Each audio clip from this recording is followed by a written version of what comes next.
Hello students, my name is Mohit Bansal. Welcome to Mohit Bansal classes. बच्चों आज हम स्टार्ट कर रहे हैं सीएमए फाइनल का cost and management audit subject paper number 17 का कोर्स आज से शुरू हो रहा है. आज ये पहली क्लास है. चैप्टर 1 स्टार्ट करेंगे, बेसिक्स ऑफ कॉस्ट ऑडिट. देखिए बच्चों, इससे पहले आपकी एक इंट्रोडक्शन क्लास ऑलरेडी हो चुकी है और उस इंट्रोडक्शन क्लास के अंदर हम लोगों ने देखा था कि ये जो cost and management audit subject है ये कितने पार्ट्स में डिवाइडेड है, जो सेक्शंस हैं वो कितने कितने मार्क्स के आते हैं, ये सब कुछ हमने देख लिया था. उसमें हमने एक चीज देखी थी. उसमें हमने देखा था कि आपका जो सेक्शन ए है जिसका नाम है कॉस्ट ऑडिट, जो कि है 50 मार्क्स का, हम आज यहां से अपना कोर्स स्टार्ट कर रहे हैं और ये पहली क्लास है. चलिए तो शुरू करते हैं. देखिए हमारे चैप्टर का नाम है बेसिक्स ऑफ कॉस्ट ऑडिट. तो सबसे पहला क्वेश्चन ये आता है कि सर आखिर कॉस्ट ऑडिट शब्द का मतलब क्या होता है, आखिर ये कॉस्ट ऑडिट क्या है. और प्यारे बच्चों, कॉस्ट ऑडिट क्या होती है, इस बात को समझाने के लिए मैं आप लोगों को एक कहानी सुनाना चाहूंगा, एक एग्जाम्पल बताना चाहूंगा. ये एग्जाम्पल है दो लोगों के बीच का, जिसमें से एक है हमारी नोरा दीदी, नोरा फतेही, और एक है आपके सर मोहित बंसल. इन दोनों के बीच में कुछ बातचीत चल रही है. एक बार आप उस बातचीत को सुनिएगा, हमें यह पता लग जाएगा कॉस्ट ऑडिट क्या होता है. देखिए बच्चों, एक बार की बात है, मेरे पास में नोरा दीदी आई और नोरा दीदी ने आकर बोला बोला मोहित सर, ये कॉस्ट ऑडिट आखिर क्या होता है. मैंने बोला देखिए नोरा दीदी, जब भी कोई कंपनी इनकॉर्पोरेट होती है, कोई भी कंपनी एक्स वाई जेड, कोई भी कंपनी इनकॉर्पोरेट होती है, तो उसका मेन इंटेंशन प्रॉफिट कमाना होता है. हालांकि कुछ एक्सेप्शंस होते हैं, नॉन प्रॉफिट ऑर्गेनाइजेशन कंपनी जो प्रॉफिट के लिए काम नहीं करती, बट मोस्टली ज्यादातर कंपनीज इसलिए इनकॉर्पोरेट होती हैं ताकि वो ज्यादा से ज्यादा पैसा कमा सकें, ताकि वो ज्यादा से ज्यादा प्रॉफिट कमा सकें, ताकि वो ज्यादा से ज्यादा इनकम कमा सकें. और इनकम कमाने के लिए, प्रॉफिट कमाने के लिए वो कंपनीज खूब मेहनत करती हैं, तड़ातड़ मेहनत करती हैं, खूब मेहनत करती हैं, और बड़ी मुश्किल से वो कंपनीज एक अच्छे खासे प्रॉफिट पे पहुंच पाती हैं. लेकिन बच्चों, हमारी गवर्नमेंट ये बोलती है कि भैया अगर आपकी इनकम है तो उस पे टैक्स लगेगा, इनकम टैक्स लगेगा, और इनकम टैक्स परसेंटेज के हिसाब से लगता है. अगर आपकी इनकम ज्यादा है तो आपके ऊपर टैक्स ज्यादा लगता है, अगर आपकी इनकम कम है तो आपके ऊपर टैक्स कम लगता है. अरे ये मेरी बात यहां तक समझ में. कंपनी बोलती है कि यार मैंने मेहनत करी, इतनी मेहनत करने के बाद में मैंने सेल बढ़ाई, मैंने अपने प्रॉफिट बढ़ाए, मैंने अपनी इनकम बढ़ाई, और उस इनकम में से गवर्नमेंट टैक्स ले गई. ये गलत है. मेरे को टैक्स बचाने का है, मेरे को टैक्स बचाना है. लेकिन लेकिन लीगल तरीका क्या बोलता है, लीगल तरीका बोलता है अगर इनकम ज्यादा है तो टैक्स ज्यादा लगेगा, अगर इनकम कम है तो टैक्स कम लगेगा. कंपनी बोल रही है कि सुनो, मैं चाहती हूं कि मेरी जो इनकम है, मेरे जो प्रॉफिट्स हैं वो तो ज्यादा रहे, लेकिन मेरे ऊपर टैक्स कम लगे. भाई साहब ये लीगली पॉसिबल नहीं है, बिल्कुल पॉसिबल नहीं है, कतई पॉसिबल नहीं है. अगर आपकी इनकम ज्यादा है तो आपके ऊपर टैक्स ज्यादा लगेगा, अगर आपकी इनकम कम है तो आपके ऊपर टैक्स कम लगेगा. अगर आप चाहते हैं कि आपकी इनकम ज्यादा हो और आपके ऊपर टैक्स कम लगे, लीगली पॉसिबल नहीं है, इसके लिए आपको इलीगल रास्ता अपनाना पड़ेगा. तो कंपनी को याद आया कि यार अगर मानकर चलो कि मेरी इनकम है 10 करोड़, और अगर प्रोडक्ट को बनाने में मेरी जो कॉस्ट लगी थी, मेरे जो खर्चे हुए थे, वो हुआ था 1 करोड़, तो मेरा प्रॉफिट हुआ है 9 करोड़. तो 9 करोड़ के ऊपर टैक्स का कुछ परसेंटेज लेगी गवर्नमेंट। ऐसा होता है। क्यों ना मैं एक काम करूं, मैं टैक्स बचाने के लिए अपनी कॉस्ट को बढ़ा दूं, लेकिन एक्चुअल में कॉस्ट नहीं बढ़ानी है। एक्चुअली में प्रोडक्ट मुझे 1 करोड़ से महंगे में बनाने नहीं है, बनाऊं तो मैं 1 करोड़ में जितनी कॉस्ट पहले लग रही थी उतनी ही कॉस्ट में प्रोडक्ट को बनाऊं, लेकिन मैं अपने कागज में, लेकिन मैं अपने अकाउंट्स में, लेकिन मैं अपने स्टेटमेंट्स के अंदर शो कर दूं कि भैया इस प्रोडक्ट को बनाने में इतना खर्चा लगा है। सपोज करो अगर प्रॉफिट तो रहे एज इट इज 10 करोड़, और मैं ये शो कर दूं कि खर्चा हुआ 3 करोड़, तो अब मुझे टैक्स देना पड़ेगा 7 करोड़ के ऊपर, मुझे टैक्स देना पड़ेगा 7 करोड़ के ऊपर। आ रही है मेरी बात समझ में? कंपनी बोल रही है कि ऐसा कर लेते, ये इलीगल है, ये इलीगल है। कंपनी एक्चुअली में अपनी कॉस्ट नहीं बढ़ा रही है, कंपनी के अंदर कॉस्ट नहीं बढ़ी है प्रोडक्ट की, लेकिन कंपनी अकाउंट्स के अंदर शो कर रही है कि मेरी कॉस्ट ज्यादा हो गई है। क्यों कर रही है ऐसा, क्या वजह है? क्योंकि उसे कम टैक्स देना है। ये इलीगल तरीका है। गवर्नमेंट इस बात को जानती है, गवर्नमेंट बोलती है सुनो सुनो सुनो सुनो, चालाकी करने का नहीं अपन से, अपने को पता है तुम्हारी कॉस्ट लगी है कम, पर दिखा रहे हो ज्यादा ताकि तुम्हारे ऊपर कम टैक्स लगे।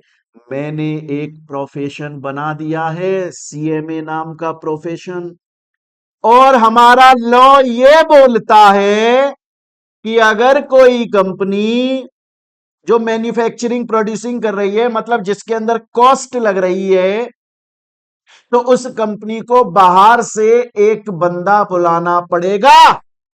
वो बंदा आएगा, कंपनी के अकाउंट्स को चेक करेगा, और वो ये चीज चेक करेगा कि कंपनी जो बोल रही है कि मेरे ऊपर इतनी कॉस्ट लगी है, क्या सच में इतनी कॉस्ट लगी है?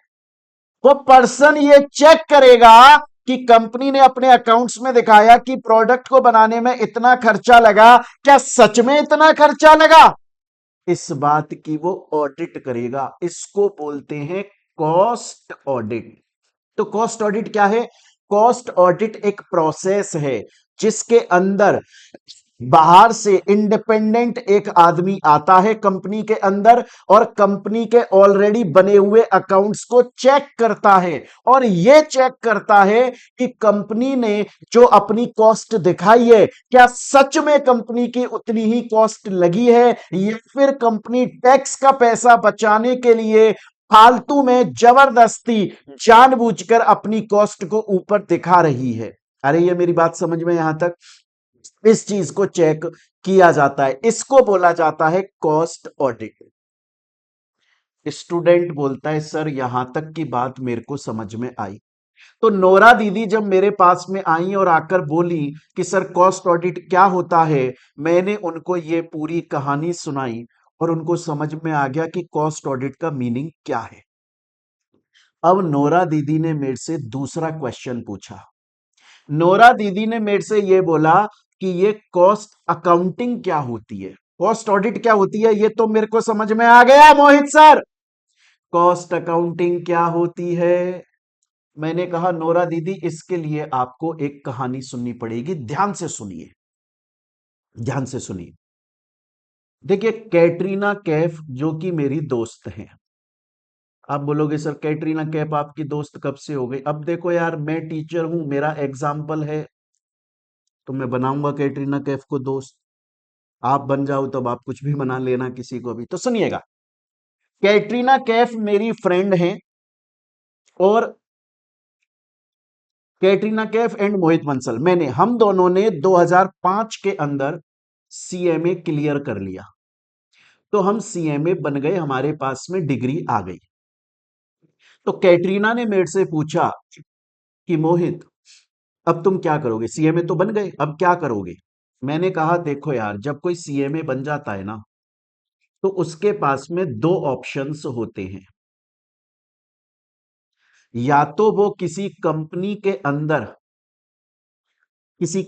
अंदर सीएमए की पोजीशन पे काम करने लग जाए, कंपनी का एम्प्लॉय बन जाए, परमानेंट उस कंपनी में रहे, फुल टाइम एम्प्लॉयमेंट में आ जाए, सुबह 10 बजे आए, शाम को 5 बजे उस कंपनी से निकले, सिर्फ और सिर्फ उस कंपनी के लिए काम करे, उस कंपनी से अपनी सैलरी उठाए, उसे बोलते हैं CMA in full time employment. अगर चाहें तो हम ये भी कर सकते हैं, एक ऑप्शन है हमारे पास, और एक दूसरा ऑप्शन भी है। दूसरा ऑप्शन है कि हम प्रैक्टिसिंग सीएमए बन जाते हैं। हम किसी पर्टिकुलर कंपनी को ज्वाइन नहीं करेंगे, हम किसी कंपनी के फुल टाइम सीएमए नहीं बनेंगे, फुल टाइम एम्प्लॉयमेंट में नहीं आएंगे, बल्कि हम अपनी खुद की एक फर्म, अपनी खुद की एक दुकान खोलकर बैठेंगे और हम एक बार में 20 कंपनियों की ऑडिट करेंगे। मैक्सिमम 20 कंपनियों की ऑडिट कर सकता है एक ऑडिटर। आ रही है मेरी बात समझ में?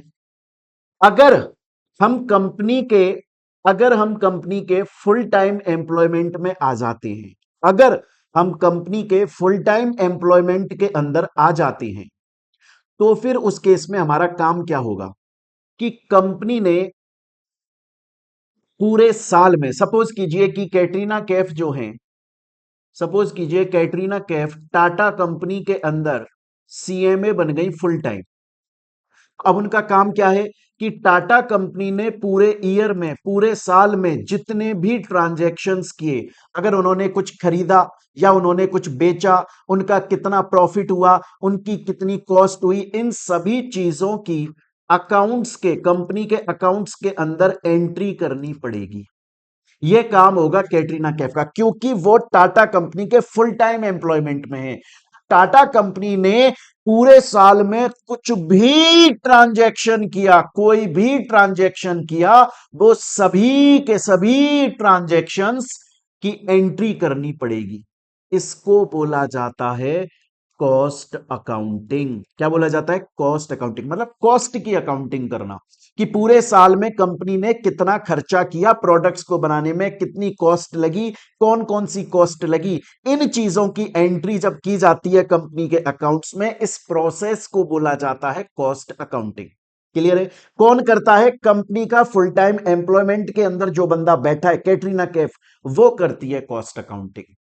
और एक बार जब ये कॉस्ट अकाउंटिंग का प्रोसेस हो जाता है, एक बार जब अकाउंट्स के अंदर पूरी इंफॉर्मेशन लिख दी जाती है, तो फिर बाहर से एक प्रैक्टिसिंग सीएमए बुलाया जाता है, जो इंडिपेंडेंट है, जो कंपनी में किसी को नहीं जानता, जो कंपनी में जब आएगा तो क्योंकि किसी को नहीं जानता, वो जो भी काम करेगा वो ट्रू एंड फेयर मैनर में करेगा। अगर कंपनी ने अपने अकाउंट्स एक्यूरेट बनाए हैं तो वो क्लियर बोलेगा अकाउंट सही है। अगर कंपनी ने अकाउंट्स में धांधली करी है तो वो क्लियर बोलेगा कि फ्रॉड किया गया है, क्योंकि वो जो सीएमए आ रहा है, प्रैक्टिसिंग सीएमए, वो किसी से जुड़ा नहीं है, वो इंडिपेंडेंट है, उसे किसी से लेना देना नहीं है। वो जो भी काम करेगा वो ट्रू एंड फेयर मैनर में करेगा। उसको बोला जाता है कॉस्ट ऑडिटिंग। आ रही है मेरी बात समझ में? तो जब आप सीएमए बन जाओगे ना बच्चे, बनने वाले हो, मेरे को पता है बहुत जल्दी बनोगे आप। जब आप सीएमए बन जाओगे, डिग्री आ जाएगी आपके हाथ में, तो आपके पास ऑप्शन है। चाहो तो किसी कंपनी को ज्वाइन कर लो, तो आप CMA in full time employment में हो, पर्टिकुलरली उस कंपनी के लिए काम करोगे। और चाहो तो आप प्रैक्टिसिंग सीएमए बन जाओ, तो फिर आप बहुत सारी कंपनीज के अंदर जाकर उनकी कॉस्ट ऑडिट करके आ जाओगे। आ रही है मेरी बात समझ में? अगर आप फुल टाइम एम्प्लॉयमेंट में बन गए, तो आपका काम क्या होगा? उस कंपनी के अकाउंट्स में एंट्री करना, पूरे साल में जितनी भी कॉस्ट लगी है उसकी एंट्री करना, इसको बोला जाएगा कॉस्ट अकाउंटिंग, इस प्रोसेस को। और अगर आप सीएमए प्रैक्टिसिंग बनते हो, तो फिर आप कंपनी में जाओगे और वहां पर ऑडिट करोगे, उसको बोला जाएगा कॉस्ट ऑडिटिंग। नोरा दीदी को यह बात समझ में आ गई। नोरा दीदी बोली, बोला मोहित सर, मेरे को समझ में आ गया कॉस्ट ऑडिट क्या होता है, मुझे समझ में आ गया कॉस्ट अकाउंटिंग क्या होती है, अपन को क्लियर है, टेंशन लेने का है ही नहीं अपन को। पर सर मेरा एक क्वेश्चन है। मैंने कहा क्या क्वेश्चन है यार, पूछो, आप पूछो।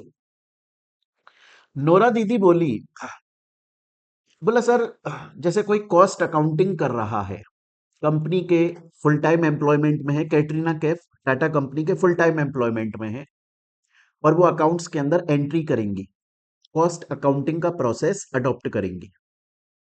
अगर कोई कॉस्ट अकाउंटिंग कर रहा है तो क्या कोई रूल्स हैं, क्या कोई स्टैंडर्ड्स हैं, क्या कोई लॉ बना हुआ है कि भैया अगर कॉस्ट अकाउंटिंग कर रहे हो तो इन वाले रूल्स रेगुलेशंस को फॉलो कर लो, अगर इन रूल्स रेगुलेशंस को फॉलो कर लोगे तो आपकी कॉस्ट अकाउंटिंग बहुत बढ़िया हो जाएगी, और अगर आप इन रूल्स रेगुलेशंस को फॉलो नहीं करोगे तो आपकी कॉस्ट अकाउंटिंग बढ़िया नहीं होगी। जी हाँ है।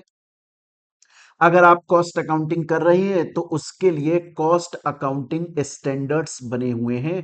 अगर आप उन कॉस्ट अकाउंटिंग स्टैंडर्ड्स को फॉलो करके कॉस्ट अकाउंटिंग का प्रोसेस कर रहे हो, एंट्री कर रहे हो, जैसा लिखा है कॉस्ट अकाउंटिंग स्टैंडर्ड में कि भैया कॉस्ट कॉस्ट की जब भी एंट्री करोगे ऐसे करना, इस फॉर्मेट में करना, ये वाली कॉस्ट इंक्लूड करना, ये वाली कॉस्ट एक्सक्लूड कर देना, अगर उन स्टैंडर्ड्स को फॉलो करके करोगे तो शानदार वाली कॉस्ट अकाउंटिंग होगी, बेस्ट परफेक्ट।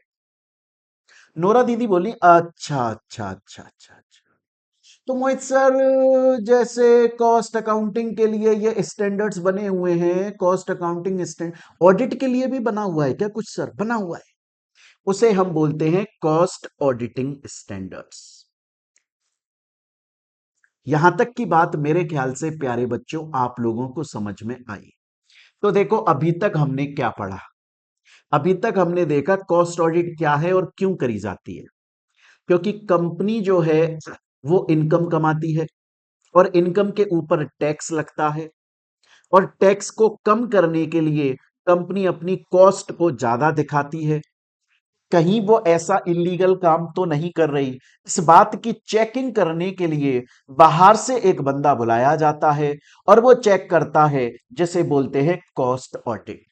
और कॉस्ट अकाउंटिंग क्या है? कॉस्ट अकाउंटिंग एक प्रोसेस है।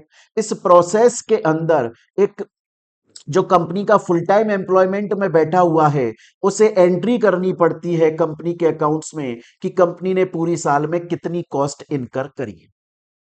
अगर आप कॉस्ट अकाउंटिंग कर रहे हो तो आप कॉस्ट अकाउंटिंग स्टैंडर्ड्स को फॉलो करके करो, बहुत मजा आएगा। अगर आप कॉस्ट ऑडिटिंग कर रहे हो तो कॉस्ट ऑडिटिंग स्टैंडर्ड्स को फॉलो करके करो, बहुत मजा आएगा।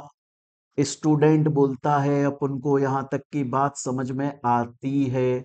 पर सर पर सर मेरा आपसे एक क्वेश्चन है।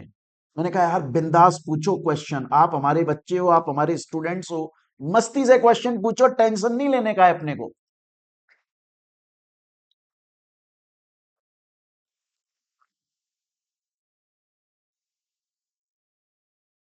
स्टूडेंट बोले बोले सर कि ये कॉस्ट ऑडिट नया कॉन्सेप्ट है क्या सर? ये कॉस्ट ऑडिट अभी आया है क्या, थोड़े टाइम पहले ही शुरू हुआ है क्या? ना ना ना ना, अरे कैसी बात कर रहे हो यार, कॉस्ट ऑडिट बहुत पुराना कॉन्सेप्ट है भाई साहब, बहुत पुराना कॉन्सेप्ट है। कॉस्ट ऑडिट नया कॉन्सेप्ट नहीं है। प्री इंडिपेंडेंस एरा, जब भारत देश आजाद नहीं हुआ था उससे पहले से ये चलता आ रहा है। भारत कब फ्रीडम मिली थी? 1947, 1947 के अंदर भारत देश आजाद हुआ। उससे पहले से कॉस्ट ऑडिट का प्रोसेस चलता आ रहा है। जब भारत देश आजाद हुआ तब भी कॉस्ट ऑडिट का प्रोसेस चल रहा था, आज भी चल रहा है। इस गलत फहमी में मत रहना बच्चों कि कॉस्ट ऑडिट नया नया कॉन्सेप्ट है, ना ना ना। ये तो प्री इंडिपेंडेंस एरा से चल रहा है मेरे प्यारे बच्चों। अच्छा सर, भारत देश आजाद नहीं हुआ था उससे पहले से चल रहा है ये? हाँ, क्यों चल रहा है? तब क्या जरूरत पड़ गई थी कॉस्ट ऑडिट करने की? समझा देता हूं। देखो भारत देश सोने की चिड़िया कहलाता था, बहुत अमीर था भारत। भारत सबसे ज्यादा एक्सपोर्ट करता था एक जमाने में। वो तो अंग्रेज आ गए, उन्होंने गुलाम बना लिया और लूट लिया हमको। लेकिन जो भारत की गवर्नमेंट गवर्नमेंट थी उसको यह पता था कि अगर इंडिया को डेवलप करना है तो पब्लिक को फैसिलिटीज तो देनी पड़ेंगी। तो हमें एयरपोर्ट बनाने पड़ेंगे, हमें रेलवे स्टेशन बनाने पड़ेंगे, हमें बस स्टैंड बनाना पड़ेगा, हमको बस स्टैंड बनाने पड़ेंगे, हमको रोड्स बनाने पड़ेंगे, टोल बनाने पड़ेंगे, ऐसे बहुत सारी चीजें बनानी पड़ेंगी, बिल्डिंग्स बनानी पड़ेंगी, है ना, ये सब। तो गवर्नमेंट क्या करती थी, गवर्नमेंट कंपनीज को टेंडर दे देती थी कि भैया आप ये काम करो। गवर्नमेंट आपको टेंडर दे रही है कि आप एयरपोर्ट बनाओ, आप रेलवे स्टेशन बनाओ, आप बस स्टैंड बनाओ, आप रोड बनाओ, आप टोल बनाओ, आप फलाना ढीमकाना बनाओ।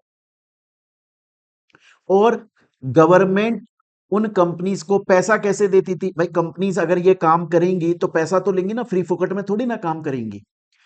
कॉस्ट प्लस बेसिस पे उन कंपनीज को पैसा दिया जाता था गवर्नमेंट के थ्रू। कौन देता था पैसा? गवर्नमेंट देती थी पैसा, कॉस्ट प्लस बेसिस पे देती थी। कॉस्ट प्लस बेसिस का मतलब क्या है? सपोज करो कि आज गवर्नमेंट ने XYZ कंपनी को बोला एयरपोर्ट बना दो। अब XYZ ने एयरपोर्ट बनाने में खर्चा किया, 100 करोड़ की कॉस्ट लगी। तो गवर्नमेंट बोलती थी देखो तुम्हारी जितनी कॉस्ट लगी वो तो तुमको मिलेगा ही मिलेगा, क्योंकि वो तो तुम्हारी जेब से खर्च हुआ, प्लस उसके ऊपर हम कुछ परसेंटेज तुमको दे देंगे, वो तुम्हारी अर्निंग हो जाएगी। स्टार्टिंग में तो कंपनीज ने बिल्कुल ईमानदारी से काम किया, लेकिन बाद में उनके मन में लालच आया। वो बोले कि ये एयरपोर्ट को बनाने में लग तो 100 करोड़ ही रहा है, खर्चा तो 100 करोड़ ही हो रहा है, पर एक काम करें, क्यों ना मैं 125 करोड़ खर्चा दिखा दूं। उससे क्या होगा? उससे ऐसा होगा कि मैंने कॉस्ट ज्यादा दिखा दी, तो एक तो मैं वहां कमा लूं पैसा, प्लस जो परसेंटेज मेरे को मिलेगा अब वो बढ़कर मिलेगा, क्योंकि अब वो 125 करोड़ के ऊपर मिल रहा है, पहले वो 100 करोड़ के ऊपर मिल रहा था। कंपनीज ऐसा करने लगी। तो गवर्नमेंट बोली सुनो लल्ला, हम पागल नहीं है भैया, हमारा बस दिमाग खराब है, हम करेंगे अब तुम्हारी कॉस्ट ऑडिट, क्योंकि हमको ऐसा लग रहा है कि तुम जानबूझ के कॉस्ट इंक्रीज करके बता रहे हो और ज्यादा प्रॉफिट कमा रहे हो। तो 1944 के अंदर, 1944 के अंदर, 1947 में तो आजादी मिली थी, प्री इंडिपेंडेंस एरा, आजादी से पहले 1944 के अंदर, 1944 के अंदर गवर्नमेंट ने क्या किया मेरे प्यारे बच्चों? गवर्नमेंट ने इंस्टीट्यूट एस्टेब्लिश कर दिया। जो आज CMA इंस्टीट्यूट है ना, उसे पहले CWA बोला जाता था, कॉस्ट एंड वर्क अकाउंटेंट। तो 1944 के अंदर ये इंस्टीट्यूट एस्टेब्लिश कर दिया। हम पढ़ेंगे अभी, हम ये CMA इंस्टीट्यूट की हिस्ट्री पढ़ेंगे कि CMA इंस्टीट्यूट की हिस्ट्री क्या है। उसमें हम सबसे पहले पढ़ेंगे कि CMA इंस्टीट्यूट सबसे पहली बार एस्टेब्लिश कब हुआ था? 1944, 1944 के अंदर हुआ था। उस वक्त उसको कॉस्ट एंड वर्क अकाउंटेंट बोला जाता था। क्लियर है मेरी बात समझ में? लेकिन गवर्नमेंट ने 1944 के अंदर ये CWA इंस्टीट्यूट तो बना दिया, CWA इंस्टीट्यूट तो बना दिया, लेकिन इसको स्टैट्यूटरी कंपनी का दर्जा नहीं दिया। आपको पता होगा ना, पेपर नंबर 13 लॉ सब्जेक्ट में पढ़ा है ना आपने, कि कंपनीज, कुछ कंपनीज स्टैट्यूटरी कंपनीज होती हैं। पढ़ा होगा ना आपने, इनकॉर्पोरेशन के बेसिस पे कितने टाइप की कंपनीज होती हैं? दो टाइप की, एक होती है रजिस्टर्ड कंपनी, एक होती है स्टैट्यूटरी कंपनी। रजिस्टर्ड कंपनी वो है जो कंपनीज एक्ट में जाके रजिस्टर होती है। स्टैट्यूटरी कंपनी वो है जो अपने खुद के सेपरेट एक्ट में रजिस्टर होती है, पार्लियामेंट की अप्रूवल लेकर, जैसे CA, CMA, CS, RBI, LIC, ये सभी स्टैट्यूटरी कंपनीज हैं।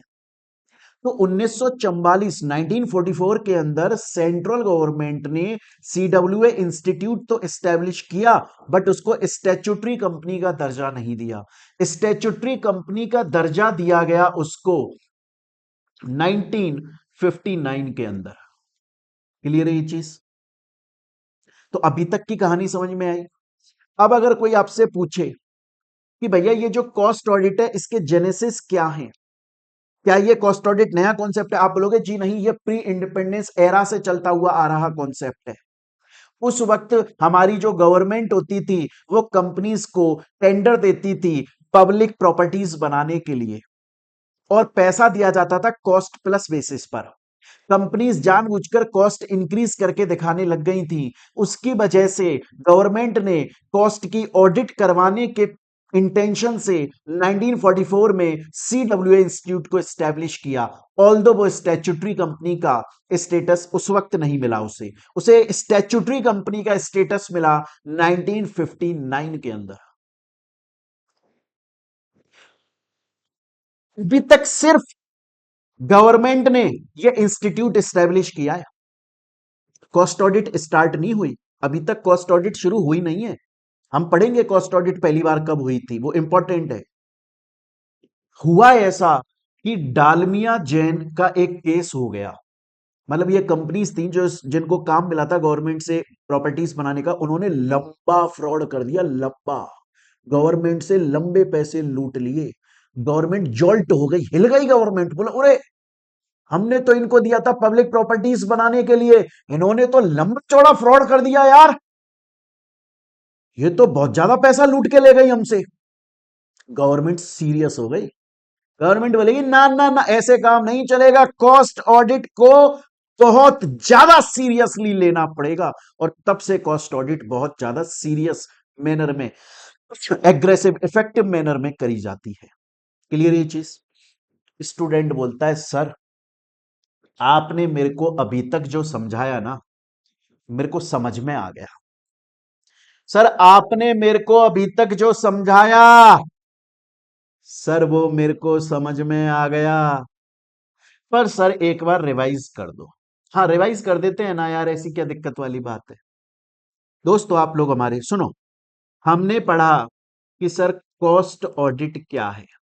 मैंने बोला कॉस्ट ऑडिट एक प्रोसेस है जिसके अंदर कंपनी के ऑलरेडी बने हुए अकाउंट्स को बाहर से एक इंडिपेंडेंट आदमी आके ऑडिट करता है, चेक करता है कि आपने कंपनी ने जो कॉस्ट बताई है क्या वो एक्चुअल कॉस्ट है या फ्रॉड तो नहीं हो रहा है। सर कॉस्ट अकाउंटिंग क्या है ये भी बता दो।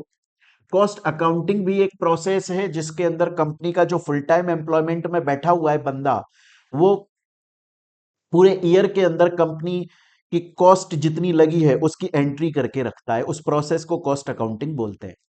कॉस्ट अकाउंटिंग कर रहे हो तो कॉस्ट अकाउंटिंग स्टैंडर्ड्स को फॉलो कर लो।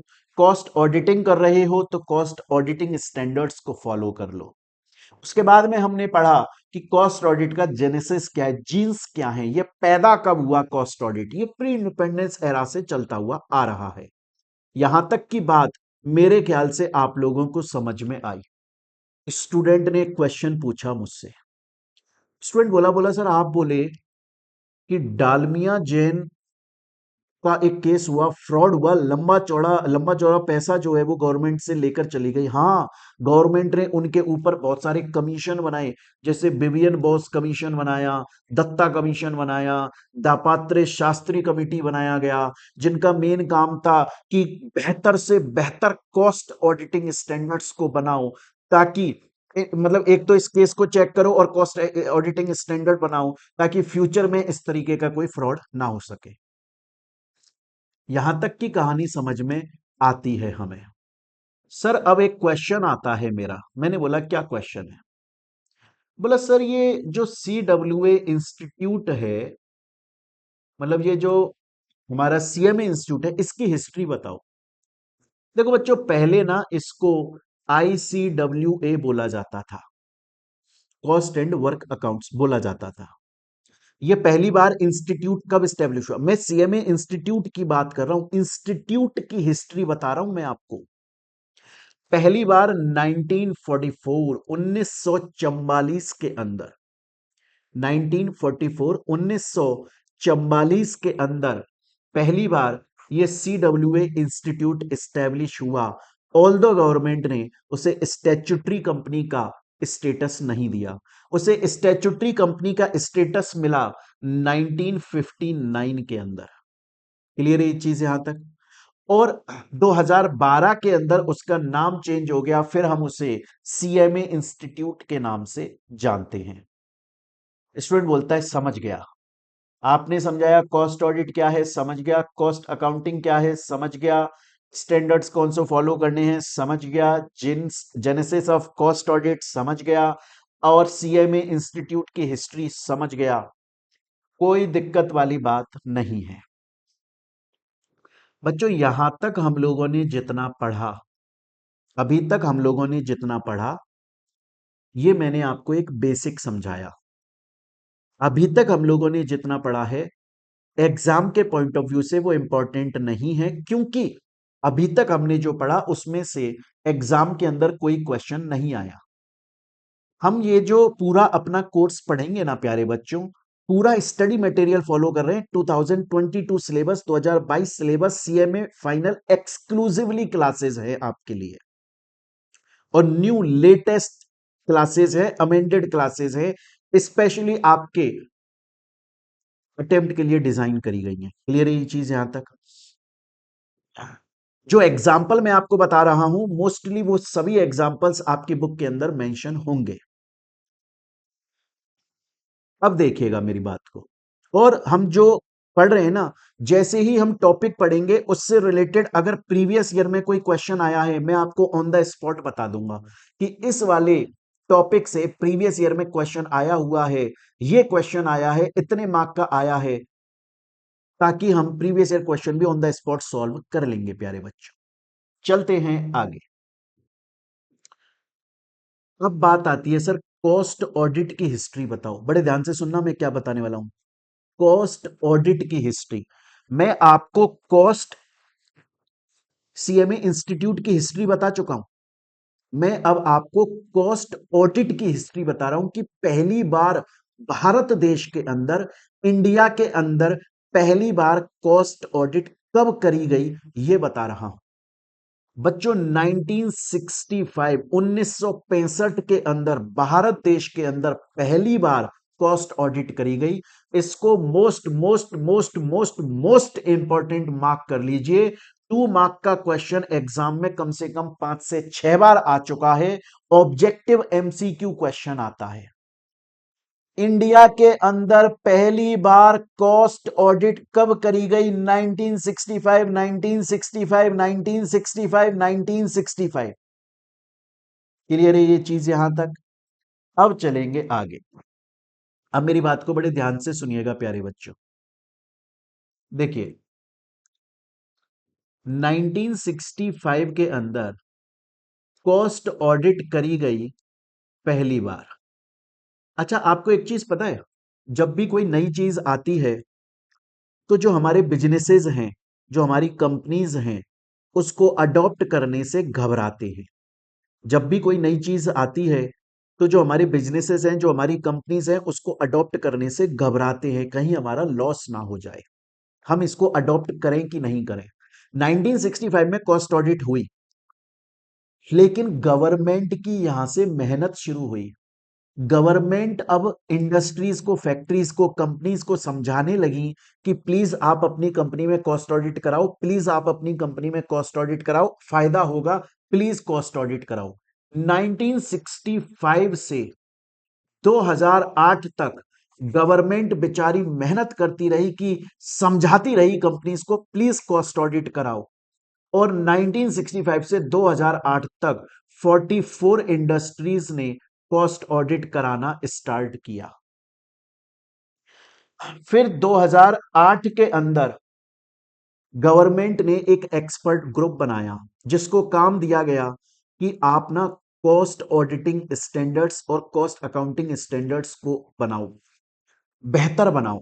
ऐसे कॉस्ट ऑडिटिंग स्टैंडर्ड्स और ऐसे कॉस्ट अकाउंटिंग स्टैंडर्ड्स बना दो जिनको अगर कोई कंपनी फॉलो करे ना तो उसके मजे ही मजे हो जाए। आ रही है मेरी बात समझ में? और 2009 के अंदर उस एक्सपर्ट ग्रुप ने, जो 2008 में बना था, उस एक्सपर्ट ग्रुप ने 2009 में गवर्नमेंट को अपनी रिपोर्ट दे दी, और 2011 में गवर्नमेंट ने कॉस्ट ऑडिट को कुछ कंपनीज पे मैंडेटरी कर दिया, एंड 2014 के अंदर उनके अंदर कुछ नए अमेंडमेंट्स आए और तब से लगातार आ रहे हैं। ये चीजें आपको भले ही याद नहीं करनी है, याद करना है मेन चीज कि कॉस्ट ऑडिट पहली बार 1965 में हुई थी। स्टूडेंट बोलता है सुनो सर, यहां तक की बात ना हमको समझ में आ गई सर, आपने बढ़िया समझाया, हमको समझ में आ गया। पर सर अब आपसे हमें एक ही प्रॉब्लम है। मैंने कहा क्या प्रॉब्लम है?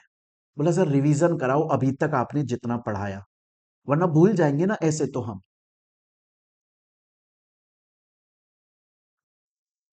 तो रिवीजन कर लो यार, नाराज क्यों होते हो यार?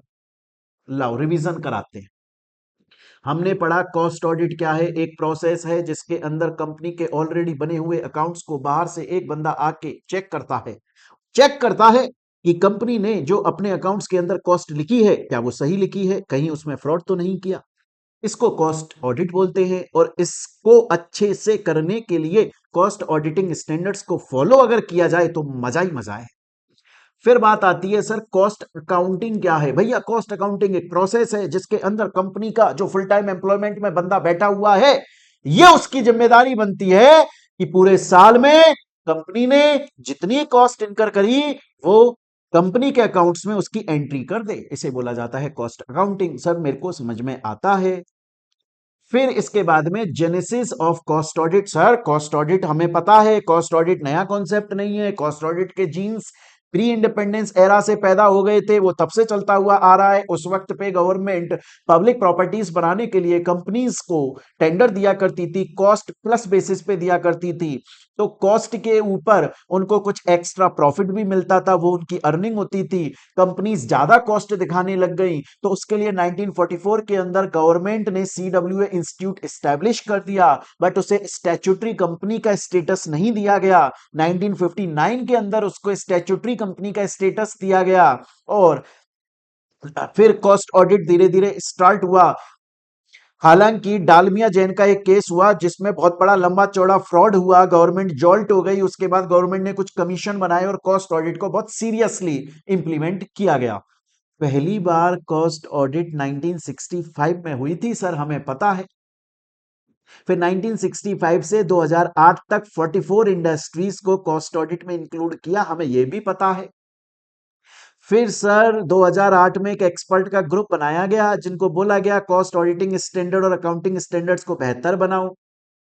और सर 2009 के अंदर उनकी रिपोर्ट आई। 2011 में फिर कॉस्ट ऑडिट कुछ कंपनीज पे मैंडेटरी किया। 2014 में 2014 में अमेंडमेंट्स आए, नए कॉस्ट ऑडिट रूल्स आ गए और तब से धीरे धीरे नए नए अमेंडमेंट्स आते रहते हैं। हमको समझ में आ गया।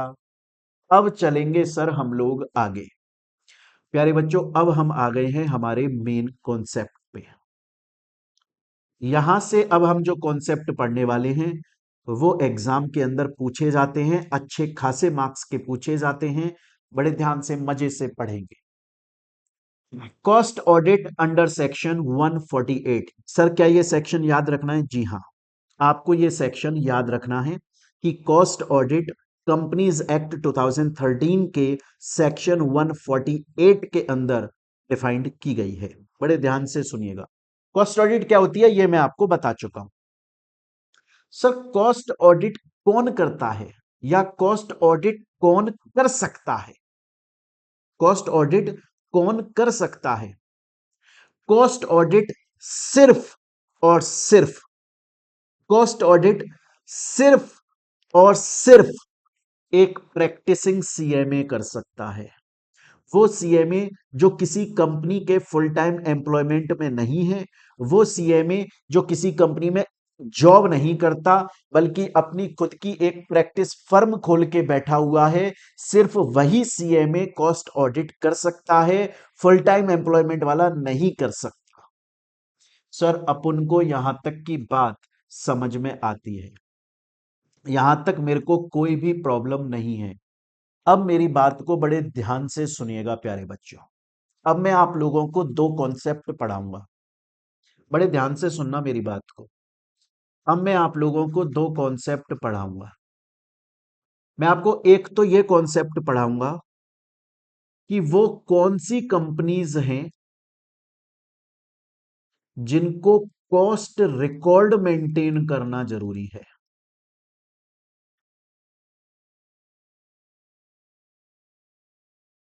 और बच्चों एक लिमिट है, हम वो लिमिट पढ़ेंगे कि अगर किसी कंपनी का इतना टर्नओवर हो रहा है तो उसको कॉस्ट रिकॉर्ड बनाना जरूरी है। अब सर सपोज करो कि किसी कंपनी को कॉस्ट रिकॉर्ड बनाना जरूरी है क्योंकि उसने लिमिट फुलफिल करी। अगर उसे कॉस्ट रिकॉर्ड बनाना जरूरी है, क्या यह जरूरी है कि उसके कॉस्ट रिकॉर्ड की ऑडिट होगी? नहीं। देखो, लिमिट अलग अलग है। अगर आप एक लिमिट को फॉलो करते हो, फुलफिल कर देती है कोई कंपनी, तो उसे कॉस्ट रिकॉर्ड मेंटेन करना जरूरी है। पर यह जरूरी नहीं है कि उसकी कॉस्ट ऑडिट होगी। कॉस्ट ऑडिट किस कंपनी की होगी उसके लिए अलग लिमिट है, वो हम अलग से पढ़ेंगे। तो आपको ये कॉन्सेप्ट बहुत अच्छे से अपने माइंड में बिठा के रखना है कि कुछ एक अलग लिमिट है। अगर कंपनीज उस लिमिट को फुलफिल कर रही हैं तो उन्हें अपने कॉस्ट के रिकॉर्ड बनाने पड़ेंगे। लेकिन उन कंपनीज की कॉस्ट ऑडिट होगी कि नहीं होगी, यह बात डिपेंड करती है एक दूसरी लिमिट पे। अगर वो लिमिट फुलफिल हो रही है तो कॉस्ट ऑडिट होगी, अदरवाइज नहीं होगी। अब पढ़ते हैं, बड़े ध्यान से सुनिएगा, बड़े ध्यान से सुनिएगा। कोई भी कंपनी, कोई भी कंपनी अगर बहुत सारे प्रोडक्ट्स बेचती है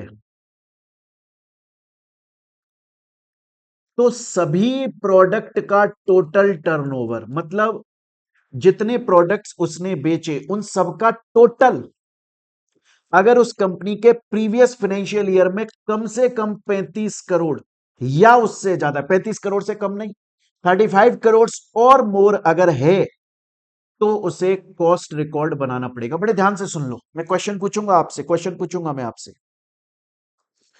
एक बड़ी सिंपल बात बोल रहा हूं। मैं आपसे यह बोल रहा हूं कि अगर कंपनी का प्रीवियस फाइनेंशियल ईयर के अंदर एग्रीगेट टर्नओवर, एग्रीगेट टर्नओवर का मतलब क्या है? सपोज करिए कि मैं एक कंपनी हूं, मैं ये बोतल भी बनाता हूं, मैं ये मोबाइल फोन भी बनाता हूं, मैं ये एसी भी बनाता हूं, है ना, मैं ये इलेक्ट्रॉनिक पेन भी बनाता हूं। तो मेरा इन सबको जब मैंने बेचा, तो इन सब से जो मेरा टर्नओवर हुआ उसका टोटल, अगर प्रीवियस फाइनेंशियल ईयर में पिछले साल मेरी कंपनी ने टोटल टर्नओवर 35 करोड़ या उससे ज्यादा किया, तो मुझे कंपनी को कॉस्ट रिकॉर्ड बनाना, कॉस्ट रिकॉर्ड मेंटेन करना कंपलसरी है। अगर टोटल टर्नओवर 35 करोड़ से कम हुआ तो कॉस्ट रिकॉर्ड मेंटेन करना कंपलसरी नहीं है, नहीं है। स्टूडेंट बोलता है सर आपकी बात समझ में आई पर एक क्वेश्चन है। मैंने कहा क्या क्वेश्चन है आपका? बोला सर सपोज करिए कि एक कंपनी है, टाटा कंपनी, वो सर रेगुलेटेड सेक्टर में काम करती है, जिसको हम टाइप ए सेक्टर भी बोलते हैं, या बहुत बार हम टेबल ए सेक्टर भी बोलते हैं। और एक दूसरी कंपनी है, रिलायंस कंपनी, जो कि अनरेगुलेटेड सेक्टर में काम करती है, जिसे हम टाइप बी सेक्टर भी बोलते हैं, या हम उसे टेबल बी सेक्टर भी बोलते हैं। क्या कॉस्ट रिकॉर्ड मेंटेन करने की जो लिमिट आपने 35 करोड़ और मोर हमें समझाई, क्या रेगुलेटेड सेक्टर में काम करने वाली कंपनीज के लिए लिमिट अलग है या अनरेगुलेटेड सेक्टर में काम करने वाली कंपनीज के लिए अलग है? नहीं। चाहे से आपकी कंपनी टाइप ए सेक्टर में काम करती है, चाहे से टाइप बी में, चाहे से वो रेगुलेटेड सेक्टर में है, चाहे से अनरेगुलेटेड सेक्टर, सिर्फ एक कहानी है। अगर कंपनी का aggregate turnover previous financial year में 35 करोड़ है तो कॉस्ट रिकॉर्ड मेंटेन करने पड़ेंगे, अगर नहीं है तो कॉस्ट रिकॉर्ड मेंटेन नहीं करने पड़ेंगे।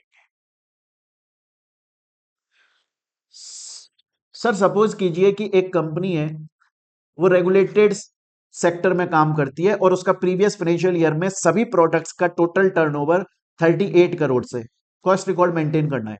सर अनरेगुलेटेड सेक्टर में काम करती है और टोटल टर्नओवर 40 करोड़ से, कॉस्ट रिकॉर्ड मेंटेन करना है। सर वो दोनों में काम करती है, वो दोनों में काम करती है और टोटल मिलाकर, टोटल इस, थोड़ा बहुत इसका मिलाकर, थोड़ा बहुत इस सेक्टर रेगुलेटेड अनरेगुलेटेड दोनों सेक्टर्स का टोटल मिलाकर प्रीवियस फाइनेंशियल ईयर के अंदर टर्नओवर 35 करोड़ से कम नहीं है, 35 करोड़ या उससे ज्यादा, हाँ तो कॉस्ट रिकॉर्ड मेंटेन करना है। आपको दिमाग नहीं लगाना, कंपनी रेगुलेटेड सेक्टर में काम करती है कि अनरेगुलेटेड सेक्टर में काम करती है, टाइप ए है कि टाइप बी है। मैं आपसे सिंपल सी बात बोल रहा हूं, अगर कंपनी का एग्रीगेट टर्नओवर पिछले साल मिनिमम 35 करोड़ से या उससे ज्यादा है, भैया कॉस्ट रिकॉर्ड मेंटेन करना है, बात खत्म हो गई यहां पे। सर मेरे को आपकी बात ना समझ में आ गई, आप बोल रहे हो आप हमारे टीचर हो, बात माननी पड़ेगी आपकी, मान गए हम। सर ये रेगुलेटेड सेक्टर क्या होता है, ये अनरेगुलेटेड सेक्टर क्या होता है? देखो मेरी बात सुनो, जब इंडिया का देश आजाद हुआ ना, भारत देश आजाद हुआ, तो आप लोगों ने 11th और 12th में पढ़ा होगा, और आप लोगों ने सीएमए के फाउंडेशन में भी पढ़ा है कि इकोनॉमी तीन टाइप की होती है, पढ़ा है ना? एक तो कैपिटलिस्ट इकोनॉमी होती है, एक सोशलिस्ट इकोनॉमी होती है, एक वेलफेयर होती है। तो हमारे पास में ये क्वेश्चन था कि इंडिया की इकोनॉमी कैसी होगी। उस वक्त जो हमारे प्राइम मिनिस्टर थे पंडित जवाहरलाल नेहरू जी, उन्होंने बोला कि यार देखो, भारत देश के अंदर ना कुछ गरीब कुछ अमीर लोग रहते हैं जो अपना खाना पीना और अपनी जिंदगी चला लेंगे, पर कुछ गरीब लोग भी रहते हैं, और उन गरीब लोगों की कुछ बेसिक नीड्स हैं, कुछ बेसिक नीड्स हैं। अगर वो बेसिक नीड का सामान उनको महंगे दामों पर मिलेगा तो वो मर जाएंगे। जो लग्जरी वाला सामान है, जो बेसिक नीड नहीं है, वो उनको महंगे पर मिले तो कोई दिक्कत नहीं है, क्योंकि वो नहीं खरीदेंगे लग्जरी सामान को तो भी उनकी जिंदगी चलेगी। बट कुछ जरूरी सामान, तो गवर्नमेंट ने क्या किया, गवर्नमेंट ने कुछ सेक्टर अपने पास में कंट्रोल कर लिए कि इनको तो हम ही मैन्युफैक्चर करेंगे, इनके ऊपर डिसीजन हमारा ही पूरा होगा, वरना ये बेसिक नीड है, मर जाएगा गरीब आदमी। उसको हम रेगुलेटेड सेक्टर बोलते हैं, क्योंकि गवर्नमेंट उसको पूरी तरीके से रेगुलेट कंट्रोल करके चलती है, वो रेगुलेटेड सेक्टर है। ऐसे 6 सेक्टर को गवर्नमेंट ने अपने पास में कंट्रोल कर लिया। वो कौन कौन से सेक्टर हैं? एक तो है पावर, इलेक्ट्रिसिटी। आज सोचिए, अगर इलेक्ट्रिसिटी प्राइवेट पूरी तरह कर दी जाए, हालांकि रिलायंस भी अपनी इलेक्ट्रिसिटी बना के बेचता है, अडानी जो है वो भी बेचते हैं, लेकिन वो गवर्नमेंट के रूल्स रेगुलेशन को फॉलो करते हैं।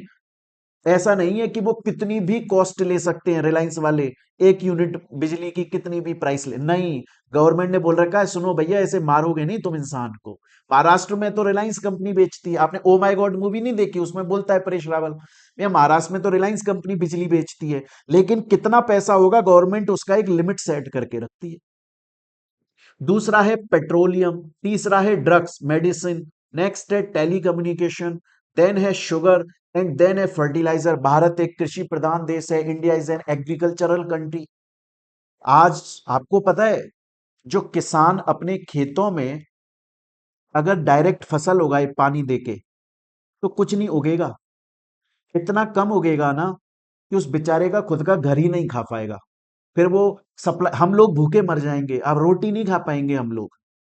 इसलिए ज्यादा से ज्यादा फसल हो किसान के खेत में, उसके लिए किसान यूरिया डालता है, डीएपी डालता है।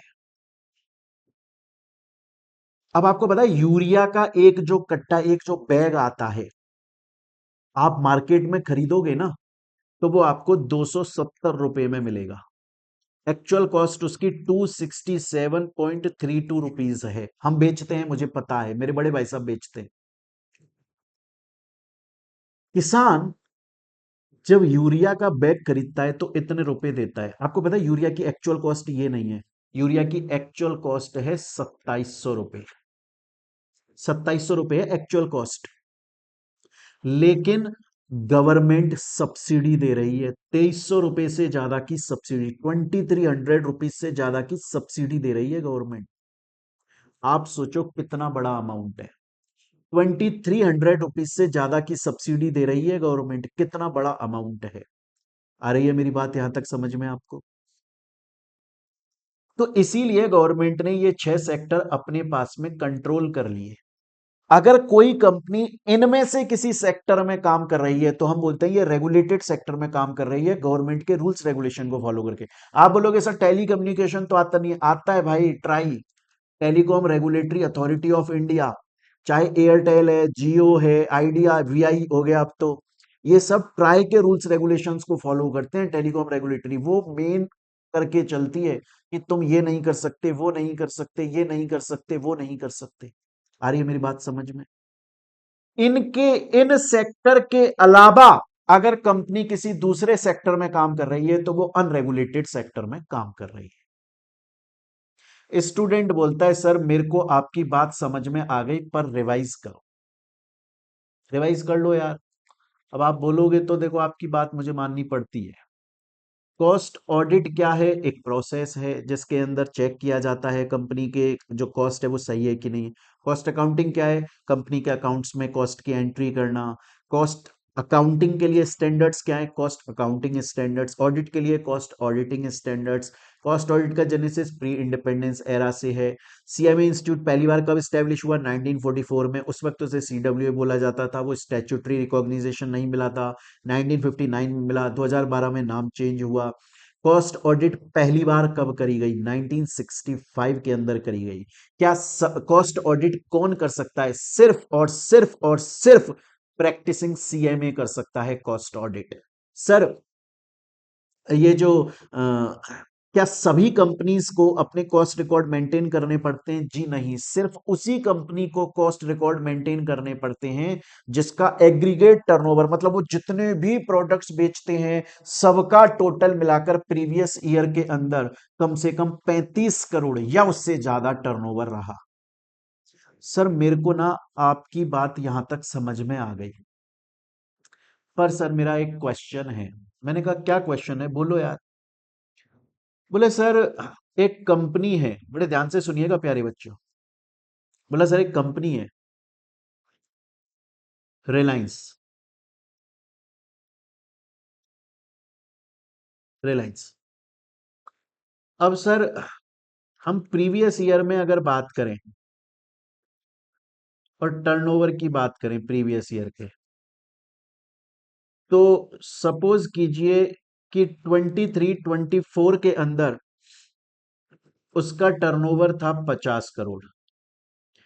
24 एग्रीगेट टर्नओवर है ये। 24-25 के अंदर उसका टर्नओवर था 20 करोड़। और 20, यहां तक क्लियर है? चलो ये 2 ईयर है। अब क्वेश्चन आता है, बड़े ध्यान से सुनिएगा।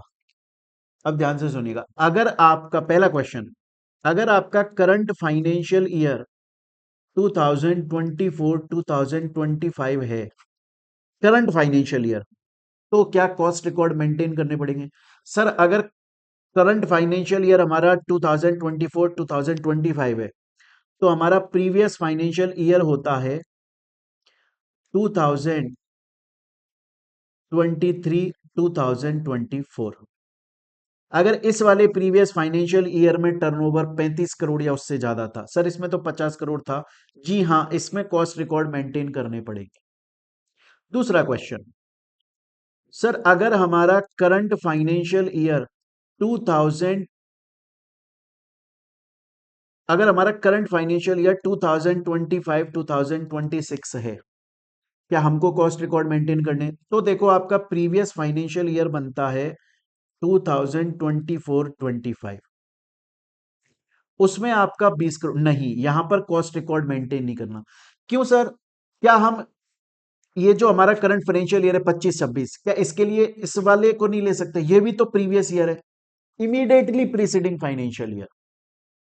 आप जिस करंट फाइनेंशियल ईयर के अंदर देखना चाहते हो कॉस्ट रिकॉर्ड मेंटेन करने की नहीं करने, उसके जस्ट प्रीवियस वाला। ऐसा नहीं है कि कंपनी 1991 में बन गई थी ना और तब उसके एग्रीगेट टर्नओवर 35 करोड़ था, लेकिन जस्ट पिछले वाले साल में 35 करोड़ नहीं है, तो हम तो उस वाले को कंसीडर करके कॉस्ट रिकॉर्ड मेंटेन करेंगे ना। ना ना, इमीडिएटली प्रीसीडिंग फाइनेंशियल ईयर में कॉस्ट रिकॉर्ड कम से कम 35 करोड़, कॉस्ट रिकॉर्ड तभी मेंटेन करने जब टर्नओवर 35 करोड़ का है। स्टूडेंट बोलता है सर मेरे को आपकी बात यहां तक मस्ती से समझ में आती है। मेरे को यहां तक किसी भी तरीके की कोई भी प्रॉब्लम नहीं है। यहां तक मेरे को समझ में आ गई। अब चलेंगे आगे। देखो एक क्वेश्चन मैंने एग्जाम्पल बनाया हुआ है, वो समझा देते हैं। मोहित बंसल कंपनी जानना चाहती है कि क्या उसके ऊपर कॉस्ट रिकॉर्ड मेंटेन करने की लाइबिलिटी आ रही है कि नहीं। उसका करंट फाइनेंशियल ईयर है 2025-2026 और प्रीवियस फाइनेंशियल ईयर के अंदर उसका एग्रीगेट टर्नओवर 34 करोड़ था। बताओ। नहीं सर, प्रीवियस फाइनेंशियल ईयर में एग्रीगेट टर्नओवर मिनिमम 35 करोड़ होना चाहिए। तो मोहित बंसल कंपनी को need not to maintain cost records. Student बोलता है सर मेरे को यहां तक बढ़िया से समझ में आ गई आपकी बात। अब चलेंगे आगे। सर आपने मेरे को एक बात बोली थी, आपने बोला था कॉस्ट रिकॉर्ड मेंटेन करना, कॉस्ट रिकॉर्ड मेंटेन करने की एक अलग लिमिट है और कॉस्ट ऑडिट करने की एक अलग लिमिट है। आपने कॉस्ट रिकॉर्ड मेंटेन करने की लिमिट तो मेरे को समझा दी सर, अब हम कॉस्ट ऑडिट की लिमिट समझेंगे। तो प्यारे बच्चों उसको हम लोग अपनी नेक्स्ट क्लास के अंदर समझेंगे। देखो मैं आप लोगों को एक चीज बता दूं,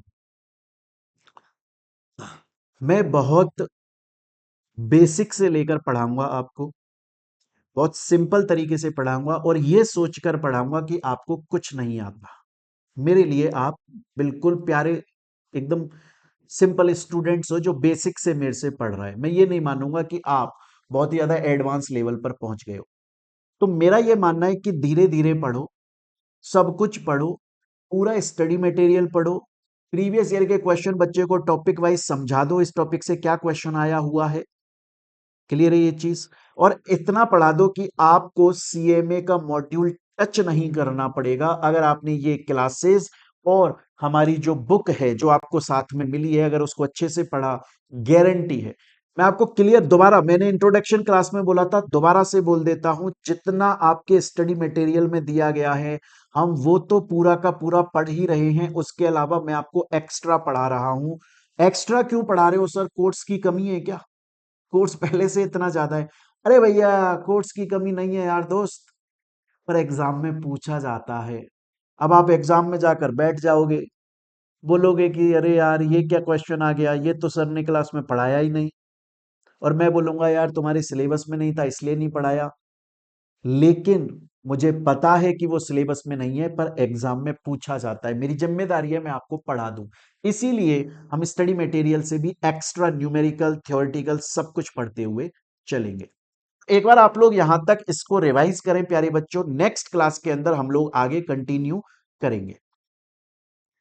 बच्चों वैसे तो ये पेड क्लास है, पर अगर ये क्लास प्रमोशन के लिए सोशल मीडिया प्लेटफॉर्म पर हमने अपलोड कर दी है, कहीं भी यूट्यूब या इंस्टाग्राम पे, टेलीग्राम पे, हमारी वेबसाइट पे, ऐप पे, और अगर आप लोग क्लास परचेज करना चाहते हैं तो प्यारे बच्चों एक तो वीडियो के डिस्क्रिप्शन में हमारा नंबर दिया हुआ है, आप वहां कांटेक्ट करके परचेज कर सकते हो। वीडियो के डिस्क्रिप्शन में आपको हमारा वेबसाइट का लिंक दिया होगा, ऐप का लिंक दिया होगा, वहां से परचेज कर सकते हो। या फिर इस नंबर पे आप व्हाट्सएप या कॉल कर सकते हो।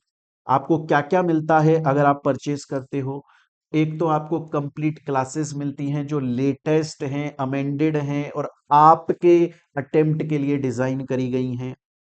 प्लस आपके बुक्स आपके घर पे होम डिलीवरी होती है, प्लस आपके टेस्ट होते हैं। हम टेस्ट तीन तरीके से लेते हैं, पहले chapter wise test, then half half syllabus का टेस्ट, देन फुल सिलेबस का टेस्ट।